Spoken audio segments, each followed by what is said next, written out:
Hello there. In this video, we're going to look at the Score Manager. Now, I've gone ahead and sort of did this on my own. And so what I'll do is I'll show you the result, and you can sort of copy it and kind of figure maybe a little bit of it on your own here. So I've created, you might notice there's three scripts here I've got that weren't there before. I've got an enemy boundary, I've got a player boundary, and I've got a score manager. All right, so we're going to be working on these three scripts, and what I'll do is just show you the script and go through and explain it to you. All right, so let's look at the score manager first.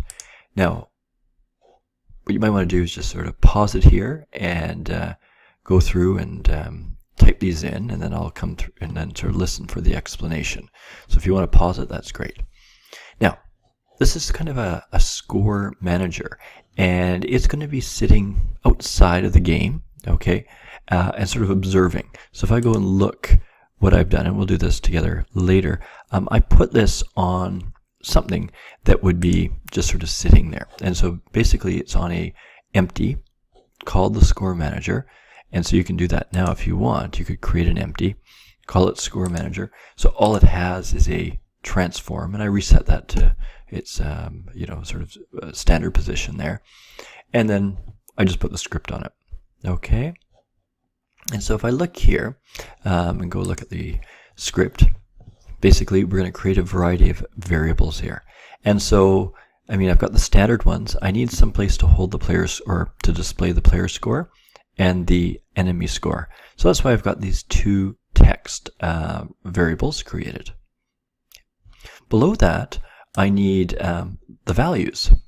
So what I've got here, again, two integers, current enemy score and current player score. Okay. Now, I'm going to have to know the ball, because I'll need to know where the ball is basically to get this to work. Okay. So we've got a game object ball. And then I've got, I need to know the position of the paddles. So I've got my transform player paddle, transform enemy paddle, and you'll see why we need those later on. And then I've got two booleans, which, as you recall, are either true and false. They can only hold two values. And basically I've got a value if the player wins, okay, and I've set it to false to begin with, and the enemy wins, and that's set to false to begin with as well. I could, on start, I could set those up if I wanted, but I just put them in there to start. And we've got a prefab, okay, so I've called my ball prefab, and that's going to be the game object. So the first thing the manager has to do is find the ball, okay, and that's basically why we put this in here, this game object ball, because it's going to find it. So ball is equal to game object dot find game object with tag ball. And so that's just going to set a reference to that ball. So if I go back into Unity, on my ball, okay, where have we called it here? Oh, I guess I haven't instantiated the ball. It's been removed here. I've removed the ball there because it's in the prefabs. So if I look under my prefabs, all prefabs, there's the ball, and it's got a tag ball. Okay. It is in the game. Okay, it's just attached to one of the players to start with. So I think under my paddles, okay, is attached to that one. Okay, so there it is. So it is in the game, but it is a prefab because we're going to have to reinstantiate it as we play here. All right, so we got a little bit, and let me just swing this over a bit, see if I can, I guess I can't get it all in. I'll have to move it over there. I will pause it there so that you can see it.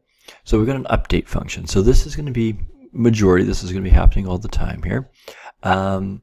So now this is basically if the ball is equal to null. Null means it doesn't exist. So if there is no ball here, okay, if it can't find that game object, all right, it is going to basically be in this situation. And the player has won. So if that is true, then what is it going to do? Well, we need to put a new ball in, okay? So it is going to instantiate, which basically means create. What's it going to create? Well, it's going to create that ball prefab. Where is it going to place it? Well, if the player win, we're going to give the enemy the ball, basically. So it's going to locate it in reference to the the enemy's paddle position. So we create a new vector 2 based on the enemy paddle's transform position.x, and we're going to move it not right on the paddle, but a little bit, I guess, to the left of it. I think the enemy paddle's on the right side, so we want it on the left, and then keep it at its center on the y, okay, and that just keeps its rotation there. Quaternion.identity, and we're going to instantiate that as a game object. And what we're going to do here, okay, is transform.parent the enemy paddle. So what we're actually doing is we're parenting it to the enemy paddle. And by doing that, then if the enemy paddle moves, the ball moves with it. Okay, that's the end of that line. And once we've instantiated, we're going to set the player win to false, because we no longer know who's going to win the next round here. Okay, so we turn that off so both are false again. Now there's another situation, okay, and it's just the opposite, that the enemy won. Okay, and so in this case, and I think I've got a problem here, I didn't change it, we'll change it right now. If the ball is null and the enemy wins, we're going to get the player to win. So actually I just copied this and I didn't fix it. So I had my player paddle. So if the enemy won, let's give that ball to the player. Okay, and I think what I'm going to have to do is, because the player is on the left side, we need to move the ball to the right side of the paddle. So I'm going to make that a plus, and this one to player paddle. Okay, and I think the rest should be okay. Yeah, I did that. I fixed that. Make it parented to the player paddle there. Okay, and then we want to do the same thing. We want to set the enemy win, because it was true here. We wanted to set it to false. Okay, so basically that allows us to, in those two situations, either if the player has won, we're going to give it to the enemy to fire. If the enemy had won that previous round, we're going to give it to the player. Okay, I'll just save that because I made those changes. Now a couple other things here. We've got to add score. And so what I did, I created two separate functions. And you'll see why in a minute, okay? I could probably do it a different way, but this is the way I've done it here.